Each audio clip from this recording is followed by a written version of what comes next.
I'm Courtney Fallon, and welcome to The Game Plan on Reach TV, your insider guide to this week's key NFL action. In The Game Plan, I tap into the Bleav podcast network to bring you the most important information that you need to know to stay in the loop.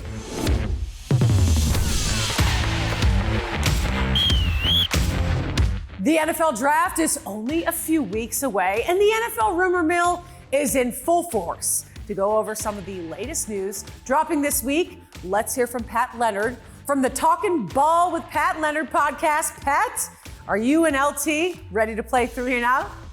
We are, Courtney. We're ready. We're ready to talk Giants. We're ready to talk NFL. Busiest time of the year, this draft season. It's a lot of fun.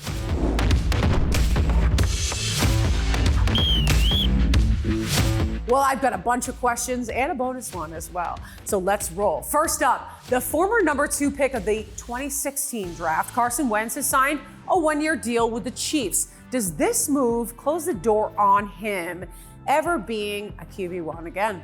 I think it does, Courtney. I think Carson Wentz, it's not the skill that's the problem, really.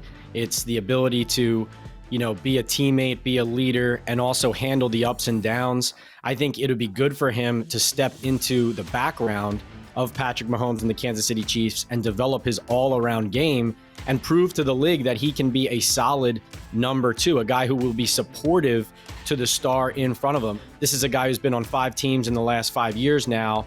He's 31 years old, so this is more about reestablishing himself as consistent, not necessarily going to prove that he's going to ascend back to what he was early on with the Eagles. I agree with that. Next up, does a reunion between the Cowboys and Ezekiel Elliott make sense for both parties? I don't think so. I think it does in the sense of this is possibly the Cowboys' admission that they were missing an Ezekiel Elliott element in their offense last year, right? Tony Pollard is a good back. He's not the all-around back. You were missing that heavy downhill complement. And frankly, I thought Elliott looked good enough with the New England Patriots where it made you scratch your head and say, he could have really helped the Cowboys with this as well. So that part of it makes sense. But from the Cowboys standpoint, they need to go affordable given their cap constraints and their expenditures throughout the roster. I think more a guy like Dylan Johnson from Washington late in the NFL draft, a bruiser, a guy who played on a broken foot in the Pac-12 championship game, a guy who can get you across the goal line and provide a heavier element. I would look more that route if I'm the Dallas Cowboys rather than trying to run it back with Zeke 2 years after you already said this is not right for us. Good point. Of course, you covered the New York Giants. So where do you see them going with the 6th overall pick in the 2024 draft? Or could they possibly trade down? What do you think? Yeah, Courtney, I think it's a quarterback until it's not. It's possible they take a wide receiver like a Malik Neighbors or Rome Odunze. Frankly, if I were the general manager, I would fully endorse picking an offensive lineman like Joe Alt, just double and triple down and make sure you can protect your quarterback. But if you look at their depth chart at QB, Daniel Jones with the injury history and the play, Tyrod Taylor's gone, Drew Lock is in, and Tommy DeVito, who is not an option really in that room. And so there's really a gaping hole there for Brian Daboll and Joe Schoen to develop somebody, as well as to bring in someone who hopefully could compete and take over. But if you're asking me today, right now, here and now, I say it's a quarterback. Let's go J.J. McCarthy. Okay. Well, the Giants also hold the 47th overall pick in the 2024 draft via trade with the Seahawks. What position do you think that they will be focused most on with this pick? Well, pick one out of a hat, Courtney. I mean, this is a roster that they need a lot. They need another starting corner. They need defensive tackles. Like I said, if they don't get a quarterback in the first round, is Michael Penix Jr. available there at the top of the second? Could they move up and get a Michael Penix Jr. there? But you could say corner Kool-Aid McKinstry from Alabama could be around there. A wide receiver like Keon Coleman from Florida State, a guy who can go up and get it and score. So really kind of a revolving door of a game of dominoes, so to speak, of if the Giants do go here, quarterback in round 1, the receivers on the board there. And like I said, offensive line is the priority all offseason after the Giants surrendered. I Bleav it was the 2nd most sacks in NFL history in a single year. So if you take an offensive guard here, I'm fine with that as well. I would love to see Malik Neighbors in a New York Giants jersey. I think that would be a great fit. A burner down the field, that's all really you want. Second to last question, because I told you we're going to have a bonus question. How do you see the Giants filling the role that Saquon Barkley left? Yeah, I don't think they're going to in the true sense of he was their top offensive weapon, and they're going to need to do it by committee. Even when Daniel Jones moves the ball up and down the field, he struggled to punch it in the end zone. Barkley, number 26, is the one who often did that for Brian Daboll's offense. And so Devin Singletary comes over from the Houston Texans. He's going to help them there, but the Giants are looking for and need more running back help. But I look at the draft, I look at guys like Bucky Irving from Oregon, who catches balls very well out of the backfield, or a player I know that Joe Schoen and the Giants like, Marshawn Lloyd from USC, even a Blake Corum from Michigan. Joe Schoen has proven he doesn't want to invest too high or heavy an asset in that position, but those are three players I think to train your eyes on if you're a Giants fan, that maybe they could complement Singletary and give Daboll and Schoen the versatility out of the backfield that they're looking for. And a bonus question, I did promise it for you. Breaking news, as of this moment, Stephon Diggs traded from the Bills to the Houston Texans. Nick Caserio doing God's work here for that city, bringing them back. How does this impact the Texans as possibly a favorite in the AFC South, their division? Oh, they're absolutely the team to beat there. This is what happens when you draft a star quarterback on a rookie contract. Nick Caserio obviously was in on Saquon Barkley before he signs with the Eagles, but now he lands another premium weapon to go along with Nico Collins. Tank Dell coming off the broken leg. This helps you assure that you have a formidable arsenal in week one, no matter how Tank Dell comes along. And then when he's back burning it down the field with these two guys and Dalton Schultz at tight end. You also signed Danielle Hunter from the Vikings and Joe Mixon at running back. This is shaping up like a team that nobody wants to play. We already saw them destroy the Cleveland Browns in the wildcard round of the playoffs. They're a team that is going to continue to ascend as long as Stroud plays at that level. And this is Caserio reinforcing and validating what he believes about his young quarterback. Big ups to Nick Caserio, my guy. Thank you so much, Pat, for talking on us on Free and Out. You got it, Courtney. JJ McCarthy has stormed off the draft boards of several teams, and as crazy as it may sound, he may end up being the number 2 pick to Washington. To take a look at his amazing rise, let's hear from Matt and Phil Simms from the Simms Complete podcast. Gents, how did this all happen? JJ McCarthy. Now he is, they just reported, somebody wrote it, I don't know where it was, but now Washington will probably take him with the 2nd pick of the draft. And it's just JJ McCarthy all the time in articles, people on TV talking about it. And it's really interesting. Just a quick thought about JJ McCarthy before we go on to something else. I wonder too, is he going to be this year's Aaron Rodgers type of, character in the draft where, he's going 2, he's going 3, he's going like every pick. So I get a little nervous for the individual that way, with him being the pawn in a greater scheme that's happening behind the scenes right now with this NFL draft. At the same time, I just don't know. This rise to me, I think it's a little over the top, honestly. I think it's too much, too fast right now for a player that doesn't have quite the same amount of experience and reps that we've seen in the other quarterbacks in this draft class. So every team is jumping on it. Oh, could go here. Everybody's talking about, we could still draft a quarterback. I mean, everybody says that because, they're trying to keep their position and make it more valuable. It's been impressive. And, you know what I said. I couldn't believe he was coming out in the draft. Yeah. Okay, once I evaluated him, it changed my mind. Once I've listened to him, his personality is coming out, as you hear everybody talking about. And, of course, he loves football and Jim Harbaugh, everything. It's an all-out assault. Do you think J.J. McCarthy is the 2nd best quarterback in this year's NFL draft? I'm taking Caleb Williams out of it. Okay, Caleb Williams is the best quarterback coming out this year by far to me. But is J.J. McCarthy, in your estimate, the 2nd best quarterback that's available on this draft board? No, I'm a Jaden Daniels guy. Yeah. That he's 2nd for me, and clearly I have not even going to look into that. Well, I can't remember another prospect that has moved up the board quicker than JJ McCarthy, and I can't wait to see where he lands. Is it all hype, or is he really that good? No school turns out prospects in numbers like Alabama. They truly are a superstar factory. To take a look at this year's harvest, let's hear from Barrett Sallee from the Smothered and Covered podcast on Bleav. Barrett, what do you got for us? Thanks, Courtney. Alabama is simply loaded in terms of NFL draft prospects. Surprise, surprise. Nick Saban was relatively good at that. One of those players is Dallas Turner, who had to wait his turn a little bit at Alabama. But when he got his chance, most notably last season, he absolutely thrived. This dude can play off the edge. He can actually get down and dirty in the trenches as well. You know what the NFL needs right now. The NFL loves dynamic pass rushers. Guys who disrupt plays, guys who get in the backfield. Even if they don't dominate the stat sheet, they impact plays. Dallas Turner absolutely is one of those guys. Terrion Arnold is as well. Back end of that defense, he was phenomenal in his final season. A physical specimen. This kid can play basically anywhere in the defensive backfield. Is he a first-round pick? In my opinion, yes. Now, in terms of team needs and trades that potentially could be made, obviously, we can't predict those. Terrion Arnold, absolutely a first-round pick. One of the most exciting players in terms of intrigue is J.C. Latham.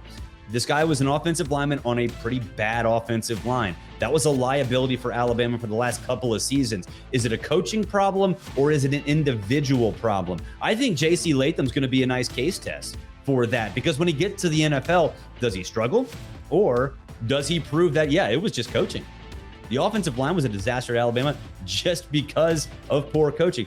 That is why I think of one of the stories that we will tell 2, 3, 4 years from now will be what the true identity of the 2023 Alabama offensive line actually was. Because if J.C. Latham, if he succeeds at the NFL level, man, what an embarrassment for the 2023 Alabama Crimson Tide. Back to you, Courtney. I couldn't agree more. Dallas Turner is a beast of a player. Alabama continues to dominate the draft, and they always have. The University of Washington dominated the Pac-12 this season, leading recruiters in droves to their pro day. To take a look at the prospects coming out of Washington this year, let's hear from Jonathan Garris and Joe McGrath from the Bow Down podcast. Guys, what do you got for me? Thanks, Courtney. This is Joe and John from the Bow Down podcast, the Bleav Network's authority for all things Washington Huskies football. John, Michael Penix Jr. showed out at the pro day last week in Washington, throwing the ball upwards of 75 yards, but people are talking about what he was doing with his feet. Talk to me about that. Well, he ran anywhere between a 4.4, 4.5 40, which is great, especially when you talk about his injury history of that with Indiana. 35-inch vertical. So everything you kind of want to see as an athlete, you know, the explosiveness as a quarterback. And now you mix that with his production that he had this past 2 seasons at Washington. I mean, all the GMs should be licking their chops at this guy. There's no way he should last anywhere longer than a top 20 pick. If it's the Las Vegas Raiders, if it's the Seattle Seahawks, you know, reuniting with Ryan Grubb, I think if he falls out of that top 20 range, it would be an absolute steal for any team that takes him. And what I'll say about the rest of the Washington Huskies that were participating at Pro Day, we set a record for Pac-12, tied a record for the most invites to the NFL Draft Combine for anybody out of the Pac-12, and it from leadership from the top. Michael Penix led this team the last 2 years. I'll leave you with one last stat. There have been 2 quarterbacks in the history of college football who've thrown 4,500 yards in back-to-back seasons. One is named Michael Penix Jr., and one is named Patrick Mahomes. Courtney, back to you. Michael Penix Jr., a personal favorite of mine, had a hell of a pro day, and it's going to be very interesting to see which team drafts him later this month. The Falcons came out swinging in free agency and signed the prize of the offseason when they snagged Kirk Cousins. To take a look at how he fits into the Falcons offense, let's hear from Ovi Mahaley and Will McFadden from the Bleav in Falcons podcast. Guys, let's talk Kirk Cousins. You like that. I know you do. Obi, the Falcons landed the big fish in free agency. They got Kirk Cousins as their quarterback, hoping that he is going to be the difference maker for this season. How is he going to fit into this offense here in Atlanta?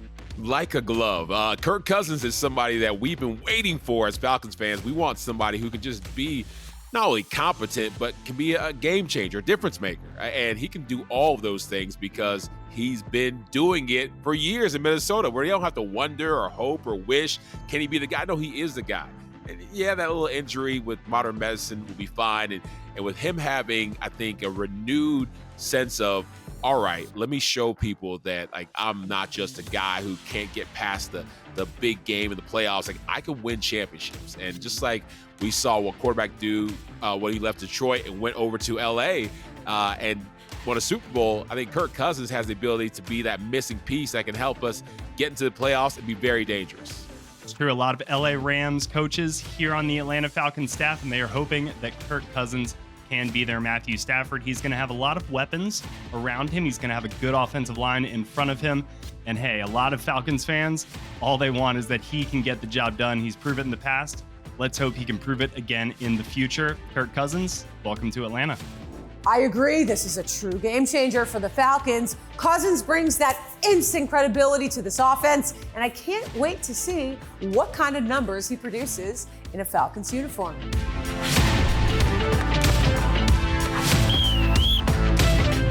Okay, it's time to play Pick Six. On the game plan this week, we will be taking a look at possible sleeper picks in the NFL draft with the one, the only, Jonathan Stewart from the Bleav in Panthers podcast. He's the all-time rushing leader for the Carolina Panthers, if you didn't already know.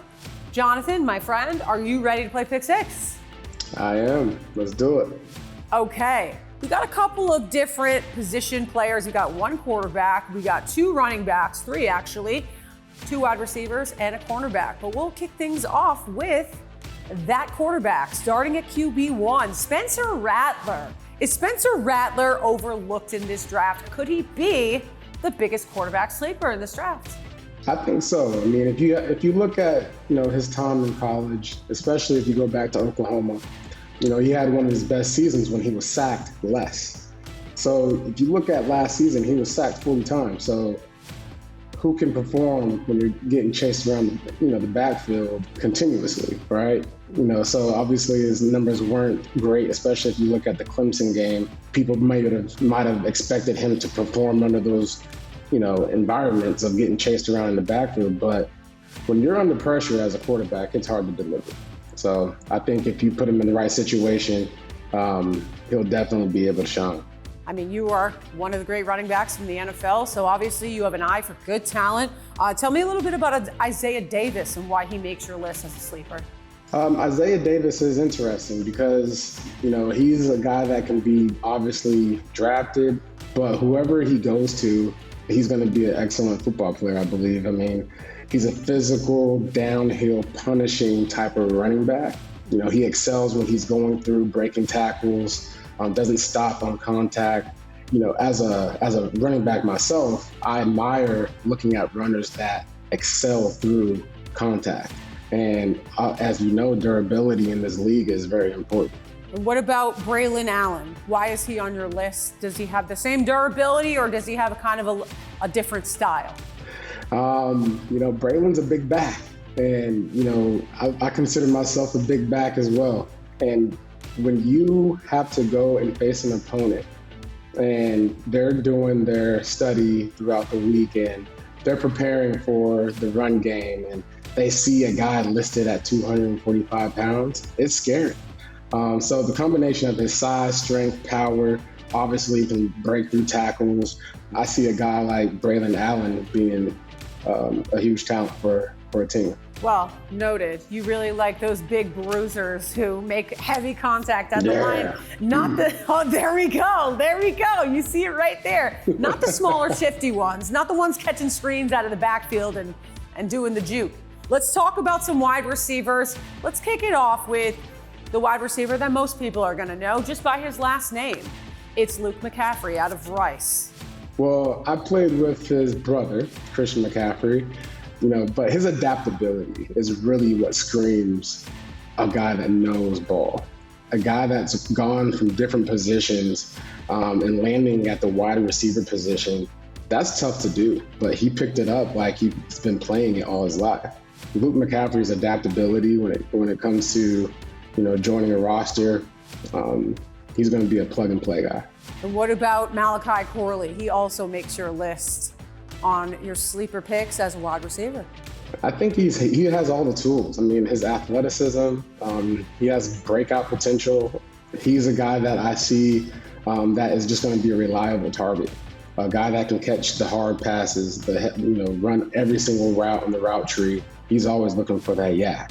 Yards after catch is very important, especially these days where the defenses are getting faster, stronger, and smarter. And so, creating separation is huge at the next level. The last pick on your sleepers for pick 6, you got a cornerback, Max Melton. Why does he make your list? Tell me a little bit about him, his style. Where do you think he would go in the draft, and a possible team that would be picked? Max Melton, his ball skills. It just seems like he knows where the ball's going before the play starts. Just has that natural knack to just find it, his awareness and understanding of routes.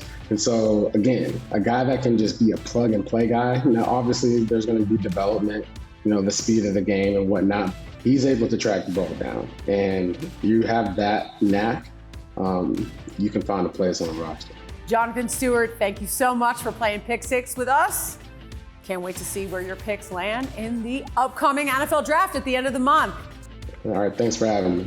Well, that's all the time we have today on The Game Plan. Go check out the Bleav Podcast Network for more in-depth analysis on every team in the league. And we'll see you next week as we inch so very close to the 2024 NFL Draft.